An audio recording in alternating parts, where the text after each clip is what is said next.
Professor साहब गिरिजानंदन प्रसाद जी हमारे साथ बैठे हुए हैं। इकोनॉमिक्स के यूनिवर्सिटी प्रोफेसर रहे हैं और आपको आश्चर्य है कि वो भी मगध यूनिवर्सिटी के, लेकिन इस वैशाली की इस धरती में इन्होंने घर बनाया है यहाँ पे हाजीपुर में। और इस बागीचे में एक उद्यान जैसा इन्होंने एक छोटा सा लेकिन बहुत ही बेहतरीन निर्माण किया है। इस निर्माण के लिए इनसे हम बात करते हैं कि इतना बेहतरीन इन्होंने कैसे बनाया इस चीज़ को। सर, हम जानकारी लेना चाहते हैं कि आपने जो एक खूबसूरत सा इस गार्डन को बनाया है, इसमें इतना खूबसूरती आपने कैसे डाला?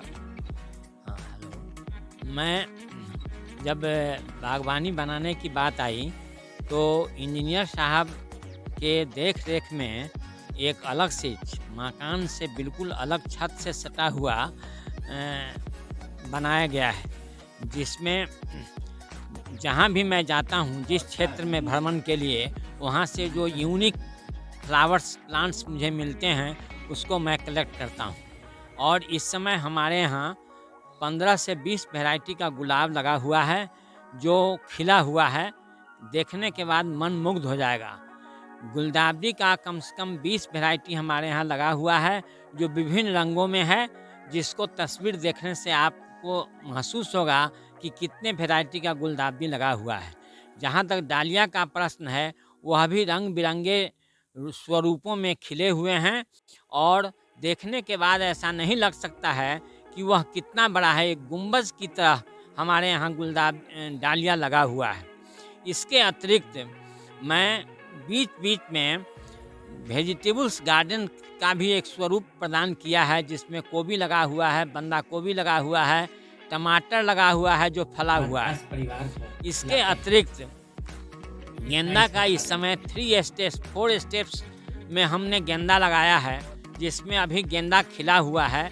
कुछ गेंदे के कम से कम दर्जन भर ऐसे पौधे हैं गेंदे के जो कली में हैं, और दर्जन भर पौधे ऐसे हैं जो अभी विकास का स्वरूप ले रहे हैं, वो 3rd स्टेज में हैं। इसके अतिरिक्त हमारे गार्डन में बर और पीपल कामनी का पेड़ है, जो कम से कम 25 साल पुराना है, और यह भी देखने से उस पेड़ को लगेगा कि इसकी आयु कितनी है और किस किस रूप में है। बर के जो पेड़ हैं वो 2 स्वरूप में हैं, दोनों विभिन्न सीजनों में, विभिन्न मौसमों में उसके रंग बदलते रहते हैं। इस प्रकार से बागवानी को सजाने के लिए मैंने तन मन धन तीनों को एक साथ जोड़कर लगाया है। हम जब भी गार्डन में आते हैं तो अपने बच्चों से अपने पौधों को कम प्यार नहीं करते हैं, बल्कि हम अपने बच्चों से अधिक ध्यान उनका रखते हैं।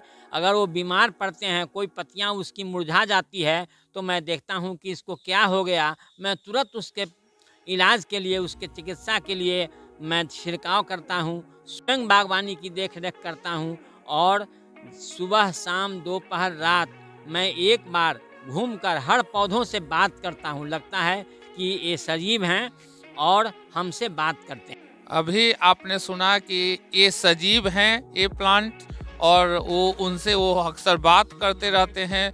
तो अब इनसे हम ये जानकारी लें कि ये बात जो करते हैं, इससे इनको सुकून मिलता है या पर्यावरण में क्या लाभ मिलता है, इसके बारे में सर बताएंगे? जहाँ तक सुकून की बात कर रहे हैं, वो उसकी कोई पैरामीटर नहीं है। कितना हमको संतोष मिलता है इन पौधों को देखकर, स्वस्थ पौधों को देखकर। जब पौधे हमारे अस्वस्थ हो जाते हैं तो मैं स्वयं अपने को अस्वस्थ समझता हूँ। और जैसे चिकित्सा की आवश्यकता एक व्यक्ति को होती है, उस तरह से हमारे पौधों को भी चिकित्सा की आवश्यकता होती है। खाने पीने में स्वस्थ रहने के लिए जितने चीज़ों की आवश्यकता व्यक्ति को होती है, उससे अधिक हमारे पौधों को आवश्यकता होती है। और सारी चीज़ों की व्यवस्था मैं अपने बागवानी में करके रखा हूँ। सर, मैंने एक जानकारी आपसे लेना चाहिए कि इस जो गार्डन को आपने निर्माण किया, इससे वातावरण या पर्यावरण को क्या लाभ मिलता है सोसाइटी को? सोसाइटी अगल बगल में कुछ ऐसे मकान हैं जो देखने के बाद हम प्रेरणा स्रोत हुए। वो भी बागवानी लगाए हैं और तरह तरह के फूल पौधे उनके यहाँ भी लगे हुए हैं। जहाँ तक पर्यावरण का सवाल है, हमारे यहाँ मेडिसिनल प्लांट भी लगे हुए हैं। जैसे तुलसी के पौधे लगे हुए हैं, लेमन ग्रास के पौधे लगे हुए हैं। उसके बाद इसको गिलोय के पौधे लगे हुए हैं, नीम के पौधे लगे हुए हैं। इसका क्या कहना है प्रदूषण से? ये तो प्रदूषण को बिल्कुल क्लियर रखने, स्वच्छ रखने के लिए ये सारे सारे पौधे हमने लगाए हैं और इसके मेडिसिनल वैल्यू हैं। जब आवश्यकता होती है, अगर किसी को शुगर की बीमारी है तो हमारे यहाँ नीम के 2 पौधे लगे हुए हैं। एक मीठा नीम के पौधे लगे हुए हैं और एक तीक्ष्ण नीम के पौधे लगे हुए हैं। अगर उसके पत्ती को लोग चबाए तो उसका शुगर कंट्रोल हो जाता है। तुलसी के पौधों को अगर लोग चबाए तो उससे उसका शुगर कंट्रोल हो जाता है। इस प्रकार से हमारे बागवानी में बहुत सारे मेडिसिनल पौधे भी लगे हुए हैं जिसका स्वास्थ्य से प्रत्यक्ष संबंध है। सर, आप इकोनॉमिक्स के प्राध्यापक रहे हैं और आपको पर्यावरण से और बॉटनी जैसे चीज़ों से इतना लगाव, इसकी वजह क्या है और ये प्रेरणा आपको कहाँ से मिली? जहाँ तक प्रेरणा का सवाल है बागवानी का, मैं जब गांव में रहता था, बचपन में पढ़ता था, तो उस समय सड़क से स्कूल जाने के सिलसिले में मैं बहुत लोगों के दरवाजे पर देखता था कि गुलाब खिला हुआ है। उसी समय मेरे मन में इच्छा उत्पन्न हुई कि काश हम भी गुलाब लगाते। तो मेरा गांव जहाँ पर है, जहाँ मेरा जन्मस्थली है, बहुआरा विद्युतपुर स्टेशन के पास, वहाँ भी हमने बागवानी लगाया है और तरह तरह के फूल पौधे हैं। हमारा यह शौक़ था कि जहाँ भी हम रहें वहाँ फूल पौधों के बीच में रहें, और इसीलिए इकोनॉमिक्स के होने के बाद भी हमारा ये स्पेशलाइजेशन एग्रीकल्चर रहा है और एग्रीकल्चर से जुड़ा हुआ यह बाग। बताया जाता है कि पुरुषों की सफलता में महिलाओं का बहुत बड़ा योगदान होता है और इसी को चरितार्थ करती हैं प्रोफेसर साहब की मैडम हैं। और ये जो उद्यान है, गार्डन है, इतने दूर दूर से लोग जो देखने आ रहे हैं इसको और इससे प्रेरणा लेके जा रहे हैं। इसमें इनका क्या योगदान है मैडम, आप बताएंगे कि प्रोफेसर साहब को इस कार्य के लिए आपको कभी मना नहीं किया कि हाँ इसमें आप कम समय दीजिए? ऐसा नहीं, कभी मना तो नहीं किए। जहाँ तक होता है, ये नहीं रहते हैं जिस दिन, वो पानी पटाने का काम हम ही करते हैं, ऊपर से नीचे तक।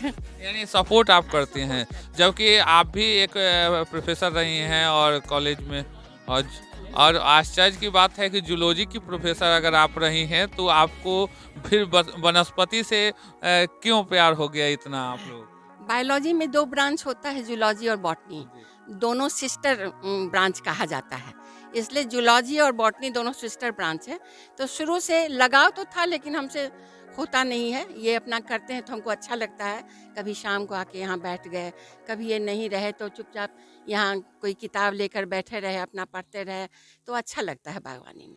अभी हम आप लोगों को वो यादें छोड़ जाएंगे जो आपने प्रोफेसर साहब के इस गार्डन को देखा, और इतना पुराना गार्डन, इतना बेहतरीन गार्डन, और इस कस्बाई क्षेत्र में एक छोटे से जगह में आपको निश्चित रूप से आपके लिए भी ये प्रेरणा का स्रोत रहेगा और आप भी पर्यावरण और गार्डन के प्रति सजग रहेंगे और अपने स्वास्थ्य के प्रति प्लांट भी आप लगाएंगे।